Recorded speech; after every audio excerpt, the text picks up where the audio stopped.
Bonjour à tous et bienvenue sur le plateau d'Anonymal pour une nouvelle interview politique. Bonjour Hervé Fabre-Brespi. Bonjour. Alors vous êtes conseiller régional et aujourd'hui candidat pour le Rassemblement national pour la 11e circonscription des Bouches-du-Rhône pour ces élections législatives anticipées. Élections, on le rappelle, qui arrivent dans un contexte un peu particulier puisqu'elles arrivent suite à une dissolution de l'Assemblée nationale après le score historique de votre parti aux élections européennes le 9 juin dernier. Donc cette dissolution, elle a été attendue, même demandée par votre parti. Emmanuel Macron l'a d'ailleurs annoncé très peu de temps après la prise de parole de Jordan Bardella. Comment vous l'avez reçu ? Écoutez, c'est un peu Emmanuel Macron qui l'a lui-même provoqué, y pensait-il, je n'en sais rien, en s'engageant dans la campagne. Il a véritablement pris parti dans la campagne des élections européennes, qui normalement sont destinées à désigner les 81 représentants de la France au Parlement européen, ne sont pas forcément un débat de politique intérieure. Ça a été un débat de politique intérieure, du fait notamment du président de la République, du Premier ministre aussi, Gabriel Attal, qui s'est engagé. Et donc nous avions dit qu'à ce moment-là, eh bien, il fallait en tirer les leçons si les résultats n'étaient pas bons. Et ces résultats, ils sont catastrophiques. Ils montrent que les Français veulent le changement. Et donc, la dissolution était, dans ces conditions, logique. Je ne doute pas que les partisans d'Emmanuel Macron, le Premier ministre lui-même, si j'ai bien compris, et d'autres, ont été fort surpris de cette annonce qui n'a pas été partagée par beaucoup de monde avant qu'elle ne soit annoncée, comme vous l'avez dit, dès 21h le 9 juin, alors même que les résultats n'étaient pas totalement connus. Oui. Et il n'y avait pas eu de dissolution depuis 1997, la dissolution voulue par Jacques Chirac, et c'est la première fois aussi que l'on fait une dissolution suite à un résultat électoral intermédiaire qui n'est pas celui de l'élection à l'Assemblée nationale. Et c'est, ou de la présidentielle, comme en 1981 ou 1988. C'est la première fois aussi qu'on restreint au minimum, le délai d'expression des électeurs. Entre 20 et 40 jours, on a pris 20 jours. Et le Conseil constitutionnel vient de valider en faisant partir le délai de la déclaration du président de la République du 9 juin. C'est-à-dire, finalement, on a pris le délai minimum. Et c'est pour ça qu'il y a un enjeu extrêmement important, c'est qu'on a voulu cette précipitation pour empêcher les gens de faire campagne ou pour qu'il n'y ait pas un véritable débat. Nous voulons qu'il y ait un véritable débat parce qu'il y a un véritable choix fondamental et qui engage les années à venir. Donc vous trouvez justifié de tenir des conséquences nationales d'un scrutin européen ? Ah ben, ça c'est... nous l'avions demandé parce que dès lors qu'il y a engagement du président de la République, il serait resté en dehors de la mêlée. C'était un petit peu l'attitude du général de Gaulle. Il n'avait pas l'élection du Parlement européen à l'époque au suffrage universel direct, comme il y a eu depuis 1979. Mais à partir du moment où le président s'engage, il ne peut pas ne pas tenir compte des résultats. Or, les résultats, je vous le rappelle, c'est quand même 31 ou 32% pour Jordan Bardella et sa liste, et 15% pour la liste de Valérie Hayé. Donc pour vous, vous me disiez tout à l'heure, ça témoigne d'une volonté de changement de la part des Français, c'est ça ? Ça démontre de la part d'une volonté de changement et d'un grand mécontentement. Je pense que Emmanuel Macron a méprisé les Français. On n'a jamais eu autant d'affrontements, on n'a jamais eu autant d'insécurité, on n'a jamais eu autant de problèmes liés à l'immigration, on n'a jamais eu autant de problèmes de pouvoir d'achat, des gens qui n'arrivent pas à terminer leur mois parce qu'ils n'ont pas suffisamment, qui se restreignent dans la nourriture, qui se restreignent dans l'habillement, éventuellement à la vie de tous les jours, qui ont des factures d'électricité absolument considérables, le fuel, l'essence aussi, et tout ça et avec une situation en plus économique catastrophique. Donc il y a nécessité d'un changement et nous souhaitons le conduire autour de Jordan Bardella. Est-ce que vous pensez que les votants, en tout cas pour le Rassemblement national, sont tous des votes par adhésion, où il y a pas aussi un petit peu peut-être un vote par défaut en se disant on a essayé la droite, on a essayé la gauche, ça n'a pas marché, là on voudrait essayer autre chose. On entend beaucoup ça aussi. C'est difficile de connaître exactement les motivations, mais c'est aussi un vote d'adhésion. Quand on voit la campagne extrêmement forte, qui veut nous disqualifier, nous traiter de tous les noms, nous faire porter toutes les menaces sur les libertés. J'ai même entendu Sandrine Rousseau, je crois, parler de pétédisme, enfin de qui se moque-t-on. Donc les électeurs, ils ne sont pas sensibles à ça. Les électeurs, ils sont sensibles à ce que dit le Rassemblement national, ce que disent ses responsables, ce que disent tous ceux qui l'entourent, et Marine Le Pen, évidemment, tout autant que Jordan Bardella, mais aussi Jean-Philippe Tanguy, par exemple, de l'Avenir français auquel j'appartiens, il faut changer de politique. On ne peut pas rester avec un endettement aussi considérable, on ne peut pas rester avec ces problèmes que j'évoquais il y a un instant de pouvoir d'achat, d'insécurité et d'immigration. Alors à Aix-en-Provence, on a eu une situation aussi un peu inédite, puisque pour la première fois, le Rassemblement national est arrivé en tête sur la ville d'Aix, avec 22,69% du coup, c'est sur aussi la le ville cas à d'Aix. Cabriès, la ville dont j'ai été maire pendant 13 ans. Exactement. Mais avec 32%. Quel regard vous portez, vous, sur ce score à l'échelle locale ? Il est dû au fait que, et ça rejoint un peu votre question précédente, l'adhésion et le vote pour le Rassemblement national n'est pas uniquement lié à des questions qui étaient plus traditionnelles, du type insécurité ou immigration. Maintenant, les Français vivent ces problèmes, où que soit leur logement, où qu'ils habitent et où qu'ils travaillent. Autrement dit, la télévision a fait beaucoup pour ça, certainement, mais on ne peut pas ne pas être insensible, et c'est le cas par exemple des communes très rurales de la 14e circonscription dans le canton de Tretz, par exemple, ou le canton de Pérols, ou le secteur de Pérols. C'est-à-dire que vous avez des votes pour la liste de Jordan Bardella, en l'occurrence pour les européennes, qui n'étaient pas forcément liés au thème prioritaire qui avait été donné, mais je crois que c'est quand même un vote d'adhésion. Les Français qui ont voté pour la liste de Jordan Bardella, ils veulent le changement. Et ils veulent un vrai changement avec des personnes qui feront la politique qu'ils ont annoncée, pas les renoncements. Pas les trafics un petit peu qu'on a pu connaître avec le référendum de 2005, par exemple, où on a repris le texte dans le traité de Lisbonne de la révision constitutionnelle ou des choses comme ça. Et aussi des préoccupations qui tiennent compte de la situation économique de détresse des Français. Le quoi qu'il en coûte d'Emmanuel Macron, la façon dont il a géré le Covid, les achats de vaccins en quantité dont il se vante, mais c'est monstrueux. Ça a coûté beaucoup trop d'argent à la France. La contribution de la France à l'Union européenne aussi. Elle est trop importante par rapport à ce qu'on reçoit. Donc il y a une volonté de changement et, pour vous répondre, je pense que c'est vraiment une volonté d'adhésion. On le voit d'ailleurs, ça concerne des villes très différentes.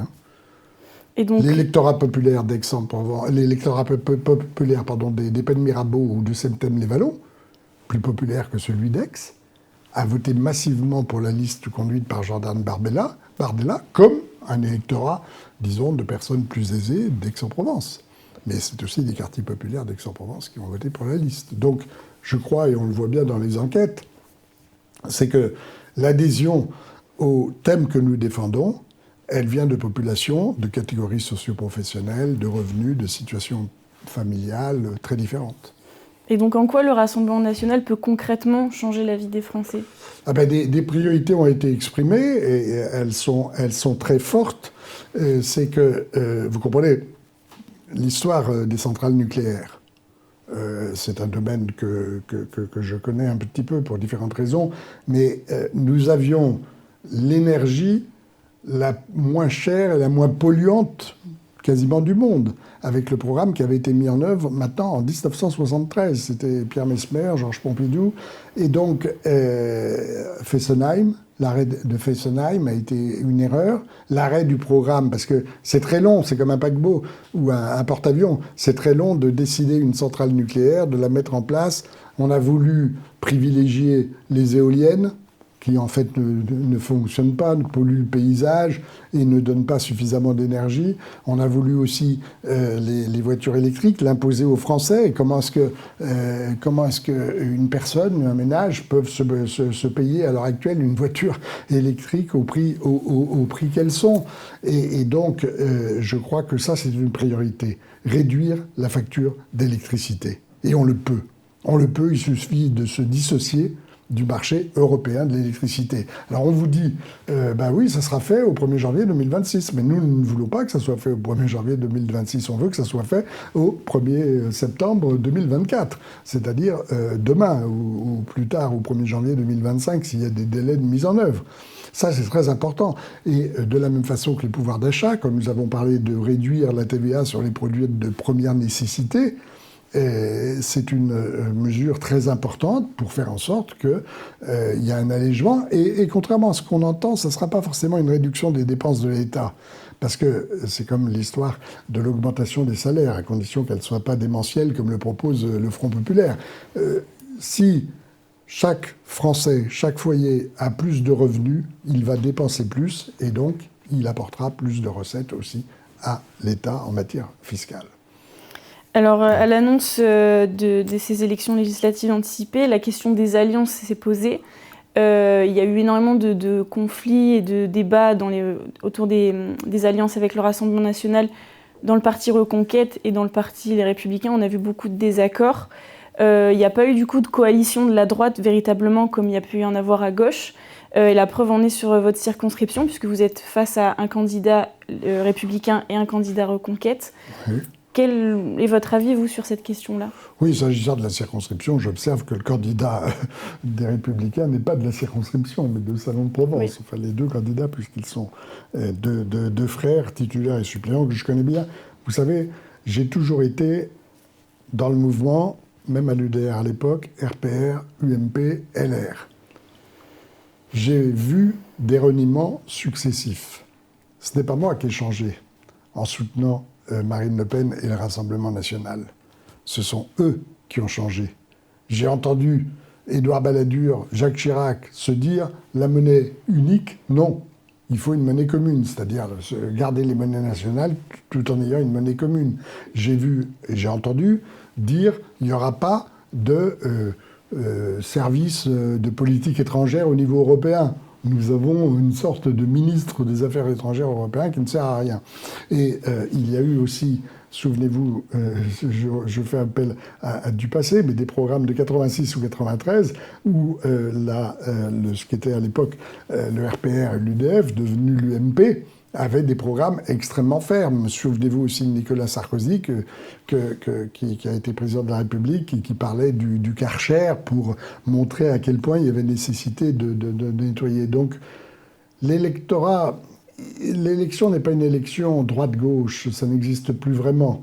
Et Emmanuel Macron a beaucoup fait pour détruire cette césure, cette cassure entre l'électorat. Il y a les Français. Les Français, qu'ils soient de droite ou de gauche, nous nous adressons à eux. Et j'observe d'ailleurs dans toutes les enquêtes d'opinion que certains peuvent être qualifiés de gauche et votent pour les candidats du Rassemblement national, comme il y en a de droite. En ce sens, nous n'avons pas partagé l'idée du rassemblement des droites, parce que, encore une fois, ce que nous voulons, nous, c'est l'union nationale.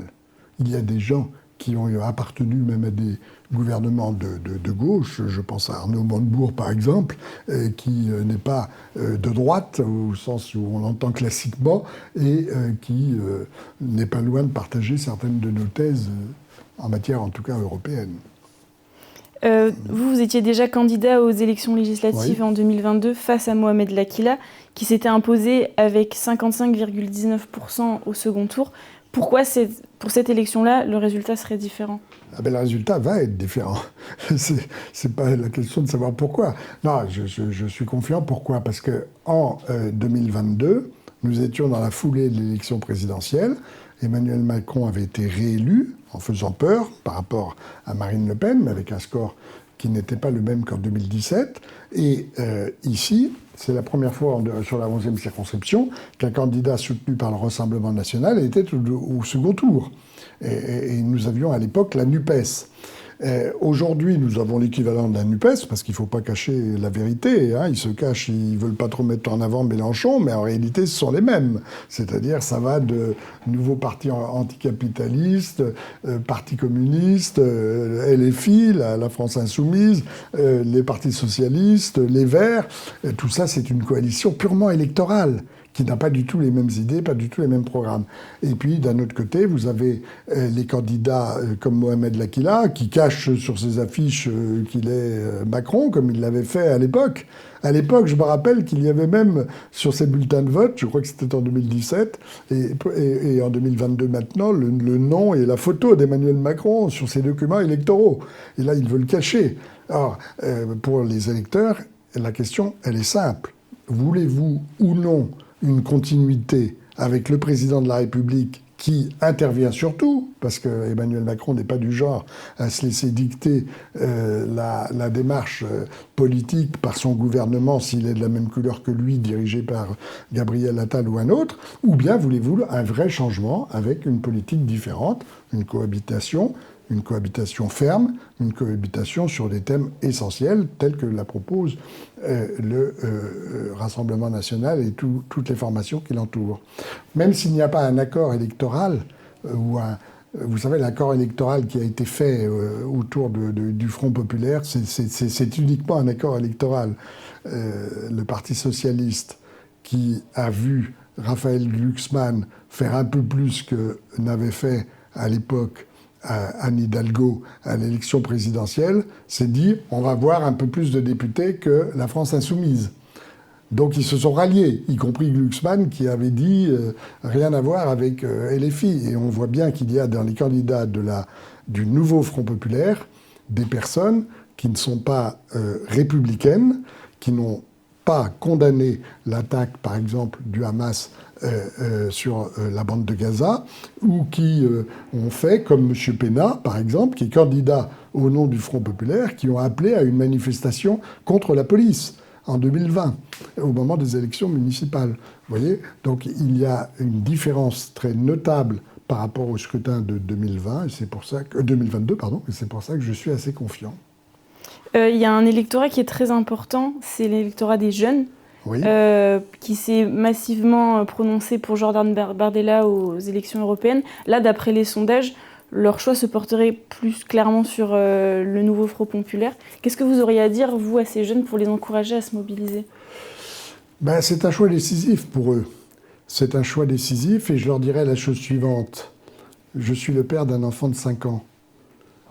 Malgré mon âge, j'ai un enfant qui est né en 2019.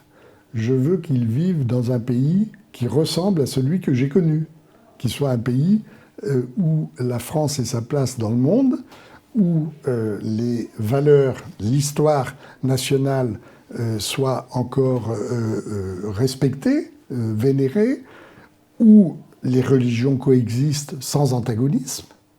Qu'est-ce que c'est que cette formation qui a brandi un drapeau palestinien dans l'hémicycle ?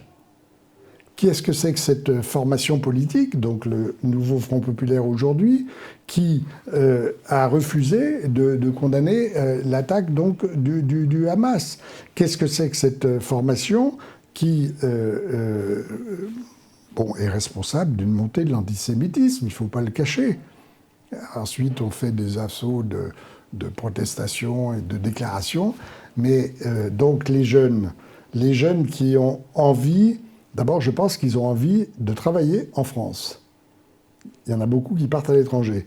Deuxièmement, ils ont envie que leur salaire ne soit pas misérable ou ponctionné par l'État. C'est pour ça que nous avons préconisé que les jeunes aient une exonération de fiscalité jusqu'à l'âge de 30 ans, quelle que soit leur situation, et la plupart ont des salaires très faibles. Nous avons aussi préconisé que les jeunes puissent avoir des formations.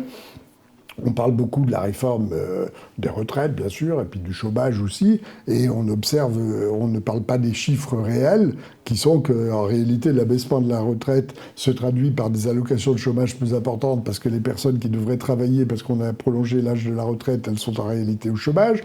On réforme les allocations de chômage, mais ça va pénaliser évidemment ceux qui sont sans emploi sans l'avoir voulu et parce qu'on fait aussi appel à de la main-d'œuvre étrangère. Il y a beaucoup de choses qui peuvent concerner les jeunes et qui expliquent que nous avons aussi le plus jeune des candidats à la fonction de Premier ministre, puisque Jordan Bardella est né en novembre 1995, donc il n'a pas encore 30 ans. Et c'est aussi un état d'esprit. Je pense, pour moi, qui est donc personnellement dans ma famille la charge d'un enfant jeune, je crois que nous sommes préoccupés par sa formation, son école, sa formation, la façon de ce qui lui sera enseigné aussi. La France, l'histoire de France reste à enseigner, les valeurs républicaines restent à enseigner, et je dirais l'amour de la France, des valeurs historiques nationales, de tout ce qui entoure le drapeau, les droits de l'homme, etc., sont des choses qui doivent mobiliser les jeunes et qui ne doivent pas les conduire à soutenir des formations qui, en réalité, n'ont pas d'amour ou de vénération pour leur pays. Et pourtant, parmi tous les sujets que vous avez cités, il y en a un que vous n'avez pas cité et qui est capital pour la jeune génération, c'est la question environnementale. Oui, je ne l'ai pas cité, mais les candidats n'en parlent pas, si vous avez remarqué. On n'entend pas tellement les écologistes qui d'ailleurs ont fait un résultat moins important. Vous savez, ça fait partie de beaucoup... moi, j'observe la vie politique et j'y ai participé depuis longtemps, ici à Aix depuis 1989, donc ce n'est pas d'hier. Les déclarations, les incantations, les anathèmes ne correspondent pas forcément à la pratique. Ce n'est pas... les plus virulents écologistes qui sont les plus défenseurs de l'environnement. Et les écologistes, les Verts, historiquement, sont responsables de la politisation de la protection de l'environnement. La protection de l'environnement, elle n'est ni de droite ni de gauche. Quand j'étais maire de Cabriès, j'essayais de préserver la commune, de préserver ses forêts. Je n'ai pas voulu d'urbanisation à outrance, comme on aurait pu le faire dans une commune aussi étendue, 36 km², le tiers de Paris et le cinquième d'Aix-en-Provence en surface, comme on pouvait le faire à Cabriès. Et les élus d'Aix-en-Provence, Marie Joissin, sa fille maintenant, ont veillé aussi à ce que l'urbanisation ne soit pas trop excessive. Et il y a aussi actuellement d'ailleurs, je pense aux communes telles qu'Aiguille ou Cabriès, un problème avec le logement, et c'est aussi le cas de la campagne aixoise, c'est qu'on ne peut pas préserver l'environnement et imposer de faire des logements en quantité. Il faut construire, permettre la construction pour assurer notamment, comme je l'ai fait à Cabriès, le logement des jeunes sans atteindre à l'environnement. Et on a fait des choses, mais il faut les faire à un rythme soutenu. Je pense aux agriculteurs, il faut tenir compte aussi de leurs spécificités, etc. Et pour les jeunes, je vais citer un exemple qui concerne Cabriès. Cabriès, le logement est assez cher, mais c'est aussi le cas à Aiguille, c'est aussi le cas dans certains quartiers d'Aix.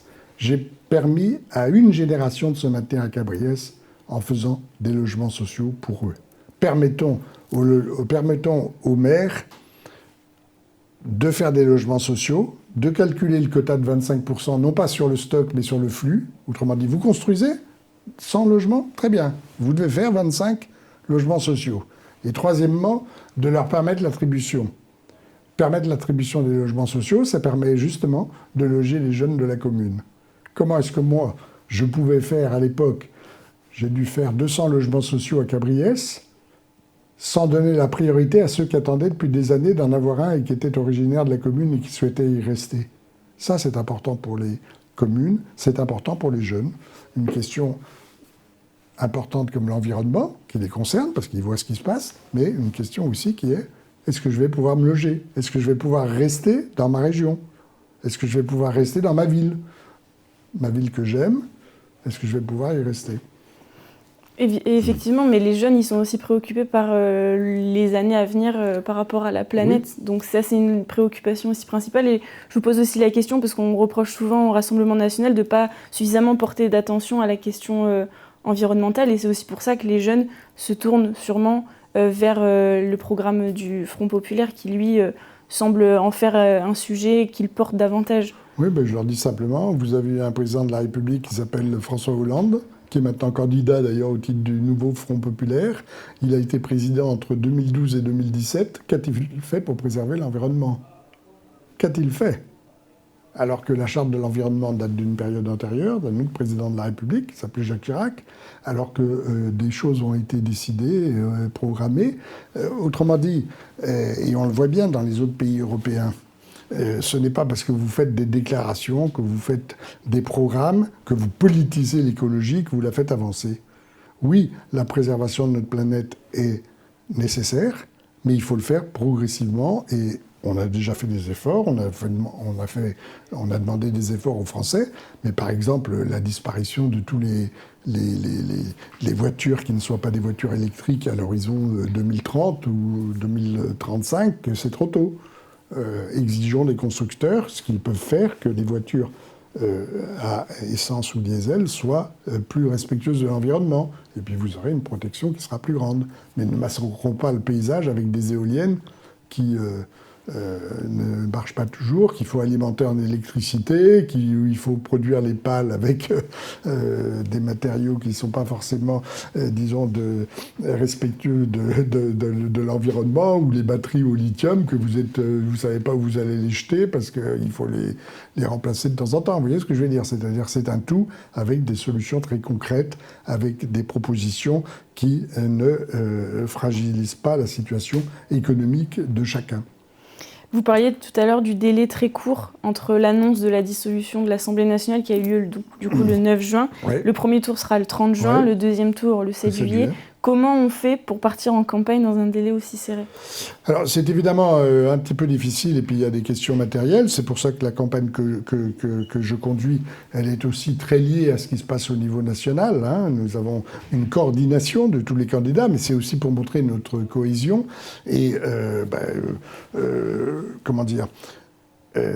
Il m'est arrivé de résoudre des problèmes très rapidement et ce n'est pas forcément des campagnes très longues qui sont les plus efficaces. J'aurais préféré, parce que quand j'ai fait les campagnes municipales à Cabriès, je suis allé chez chacun en allant, comme je l'avais fait en 2022 d'ailleurs, aux Amandiers par exemple, au Pen Mirabeau, aller voir le maximum d'habitants. Là, nous ne pourrons pas le faire.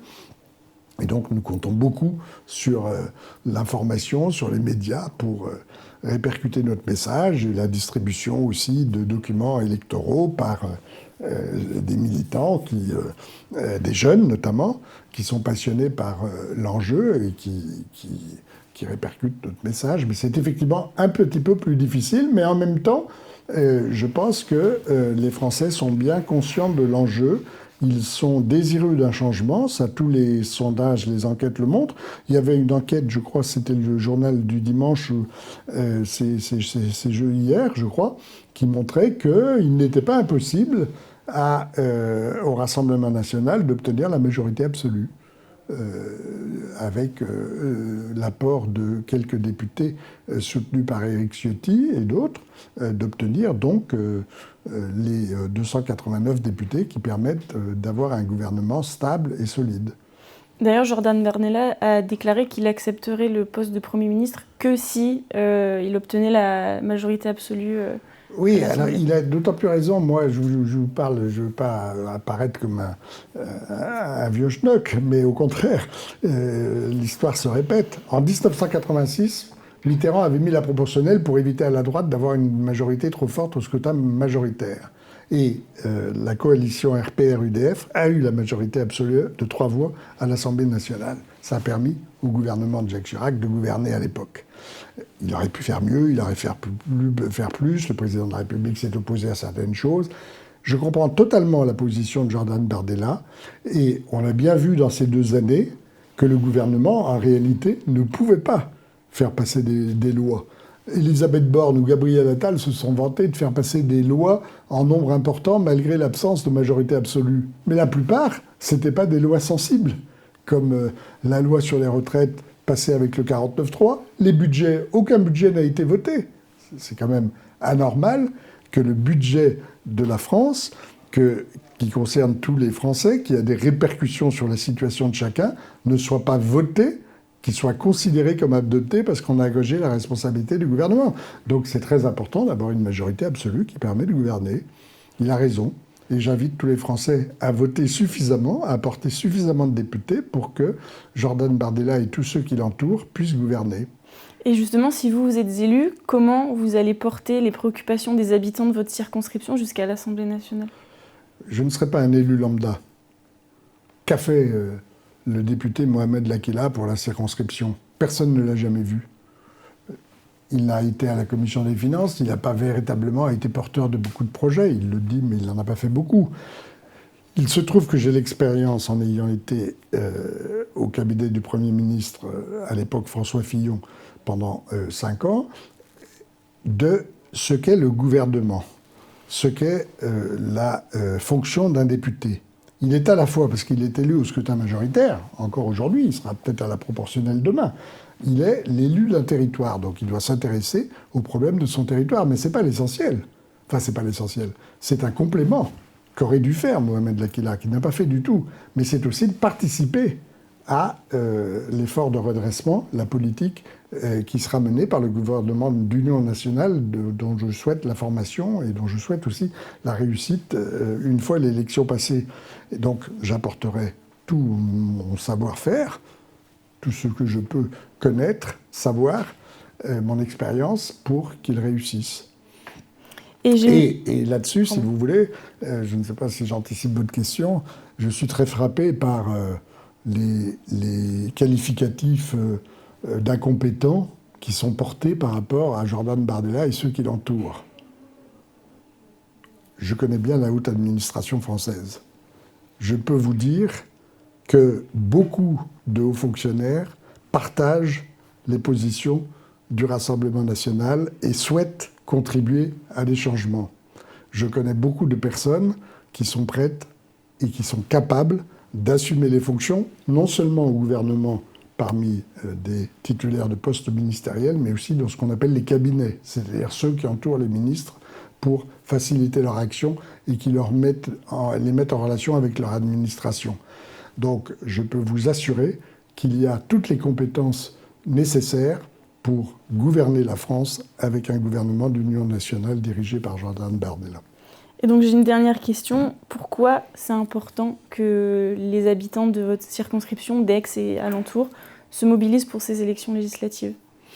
Je pense, s'agissant des particularités, si vous voulez, de la 11e circonscription, je pense aux communes de Septem et d'Épène-Mirabeau, qui souffrent, qui ont d'ailleurs apporté beaucoup de suffrages à la liste conduite par Jordan Bardella, et qui donc sont particulièrement concernés par tous les problèmes que j'ai évoqués de pouvoir d'achat, d'insécurité aussi, et d'immigration. Mais c'est aussi le cas, par exemple, pour la ville d'Aix-en-Provence. La ville d'Aix-en-Provence, elle est dirigée par une municipalité qui a quand même la confiance des habitants d'Aix depuis des années, 2001. Je me souviens parce que j'avais été élu en 2001 en même temps que Maryse Joissains pour son premier mandat. Marc Penat, il va vouloir se présenter aux élections municipales. Il l'a déjà fait.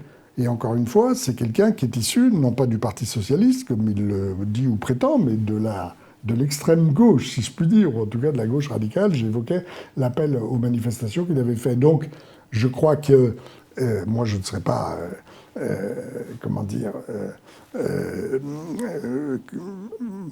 un adversaire de la mairie d'Aix-en-Provence, je verrai le moment venu qui est le plus à même de répondre aux attentes des électeurs. Mais je crois qu'il y a beaucoup. J'étais hier au Jas de Bouffant, par exemple, et je participais à la distribution de mes documents électoraux. Mais l'état de la cité peut être amélioré. Et j'ai vu des personnes qui m'ont parlé de leur peur de sortir le soir, etc. Notamment les femmes qui n'osent plus circuler, et puis qui surtout sont sensibles à tout ce qui se passe par ailleurs. On n'a jamais vu autant d'insécurité, on n'a jamais vu autant de règlements de compte que dans la proximité des quartiers nord de Marseille que constituent les communes, les villes de Septem et d'Épène. Mais l'insécurité, elle est aussi partout. Et surtout, je crois, et c'est fondamental pour nous, on a accepté une immigration qui s'est sacrifié, qui s'est installé. C'est le cas d'une partie d'Ancagnane, enfin d'Ancagnane et puis du Jas de Bouffan, par exemple, ou de la cité Corcy, ou d'ailleurs. Mais ils ne veulent pas qu'il y ait une immigration galopante comme aujourd'hui. Parce qu'aujourd'hui, vous arrivez, vous êtes en situation irrégulière, vous n'êtes jamais expulsé, puisque les OQTF, les obligations de quitter le territoire français ne sont jamais exécutées. Vous bénéficiez gratuitement de tous les soins médicaux pendant qu'on demande aux Français, y compris à ceux d'origine immigrée qui ont été naturalisés, de payer une part de leurs soins. Il y a une injustice flagrante. Alors, nous disons, et ça concerne toutes les communes, d'Aix-en-Provence, des quartiers qui sont dans la 11e circonscription, y compris Cabriès, Aiguilles, l'Épée de Mirabeau, Septem, qui en font partie, eh bien, il faut que cette immigration cesse. Donc, selon vous, c'est ça c'est justement face à cette immigration-là, c'est pour ça que c'est important que les Aixois se mobilisent?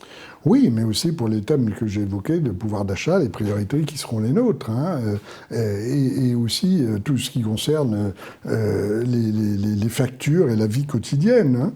Et quand on parle, vous savez, de la situation économique, j'entendais hier les déclarations des organisations patronales dire qu'il y avait des risques avec notre programme. Mais c'est se moquer de la réalité. Qui a accru les dettes de quasiment 1000 milliards d'euros?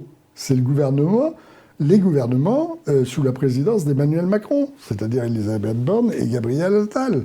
Qui est-ce qui engage à nouveau, comme si d'ailleurs ils n'avaient rien fait jusqu'à présent, comme s'ils étaient nouveaux, alors qu'ils ont eu 7 ans déjà de pouvoir, qui engagent des réformes qui seront coûteuses pour les finances publiques et qui ne sont pas chiffrées. Nous avons un programme chiffré par des experts qui fait qu'il y aura des dépenses supplémentaires, mais il y aura aussi des recettes. Et quand vous voyez par exemple les problèmes de l'immigration, c'est pas se focaliser, mais l'aide médicale d'État ne doit être réservée qu'à des personnes qui sont dans un état de détresse et d'urgence absolue. Voilà. C'est pas parce que vous êtes étranger, en situation en plus irrégulière, ayant demandé le droit d'asile et on n'a pas eu le temps de le juger, que vous devez bénéficier gratuitement de tous les soins si vous êtes simplement, vous nécessitez des soins comme tous les Français. Ça, c'est un problème qui concerne tout le monde. C'est un problème qui concerne tout le monde. Les problèmes des impôts aussi, les problèmes quand on a, vous comprenez, on a supprimé la taxe d'habitation. Très bien, on a supprimé la taxe d'habitation, mais on a privé des communes la recette de la taxe d'habitation, le produit fiscal, on l'a enlevé aux communes, aux villes, comme Aix. Et puis, du coup, la taxe foncière, c'est-à-dire la taxe sur les propriétés, augmente. Et donc, la situation économique de chaque foyer diminue. Donc, je les invite, moi, les électeurs, à voter pour moi. Pourquoi ? Parce qu'il y aura un réel changement avec une réelle volonté politique. Il n'a jamais été fait appel aux élus et aux responsables du Rassemblement national pour exercer le pouvoir. Ce n'est pas une raison pour ne pas le faire. Il n'y a aucun risque avec eux. Je n'accepte pas que l'on me qualifie d'extrême droite ou de raciste ou je ne sais pas quoi. C'est ceux qui disent, parce que vous avez telle opinion, vous êtes d'extrême droite, qui sont racistes. Ils assimilent quelqu'un en fonction de ses idées. On lui refuse le droit d'avoir certaines idées, alors même qu'auparavant, et c'était mon cas, c'était la même personne. Vous pensez bien que les habitants de Cabriès, ils ne m'ont pas élu comme maire si j'avais été extrémiste, raciste ou je ne sais quoi. Donc je les invite à porter leur suffrage vers des candidats qui, comme moi, sont déterminés à assurer le redressement de la France. Merci Hervé Favreau-Brespi d'être venu sur notre plateau et d'avoir répondu à mes questions. C'est moi qui vous remercie. Et merci à vous de nous avoir suivis et à bientôt pour une prochaine interview politique.